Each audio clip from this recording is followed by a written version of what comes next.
Hello guys, जय जगन्नाथ, जय माँ बिरजा।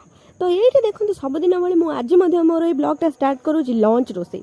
तो सबुदिन भाई मुझे रोसई कर गेंडा ना ये मुझे रोसई कुकुड़ार अंडा। तो ये मो मम्मी मत मसला बाटिक देती ग्रीन ग्रीन मसला जोटा कि पूरा ग्रीन हो जाए। कौन पे मसलाटा ग्रीन हो मत जनइबे। आज मुझे रोसई कर ग्रीन मसला। तो रोसई कला बेले स्टाइल मारे मोर हूँ पूर्वगत अभ्यास। तो से देखो ये मुझे बसिकिना स्टाइल मारुची जेहेतु मुझे रोसई करचुअली मु रोसई न कले आम घर कहीं खाती सेमती कथा ना ये धीरे कहूँ जब मुझे जोर कह मो मम्मी आसी मतलब छान छान दी पार बजेदब। तो ये बसिक मुझे स्टाइल मार्ची स्टाइल मार सारी खाई पी सारी ये देखो मुझे पलि आसली मोर गोटे भाई ये बड़ा बापा पुओ। तो ये आम घर बहुत बड़ा फन स्टार। एक्चुअली ये आम समस्त सान और ये बहुत गपे। ये एत गपे जो आमको सहित गपिकी झड़े हाँपाई मजा लगे। तो खाई सारिक ये आसी पाखे मुझे खाଇବା झड़े होती। तो सहित झड़े हो सारापर ये देखो मुझे पलि आसली मो माँ पाखक।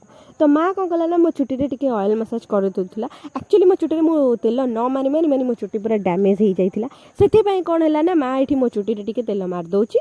तो तापर ये पलि आसली गोटे भल शांतिमय पीसफुल जगह को जोटा कि मो पूर्व ब्लॉग रे देखी ये गोटे पीसफुल जगह बोलिकी। तो ये जगह ना गोटे सुनार जगह गाँव में रोकवा पिला माने ही ये जगार महत्वटा बुझीपारे। एक्चुअली यहाँ ना ये बादाम होती आईटी सोरिष फुल उठी। तो सोरिष फुल बण सहित बादाम पूरा सुनार जगह भाया लगे। गोटे पीसफुल जगह गोटे शांतिमय जगह यहाँ बढ़िया लगे। ये जगह बुलापी से सब ये जगह बुलू। तो ये बुली सारापर संध्या बेला हो गला। तो तापर मुझे पलि आसली घर को। तो मो मम्मी बन टेस्टी टेस्टी यूपी स्नाक्स रे। तो ताको खाई आज ब्लॉगटा मुझे सारूँ। वीडियोटा केमती लगे मत निहाती जन।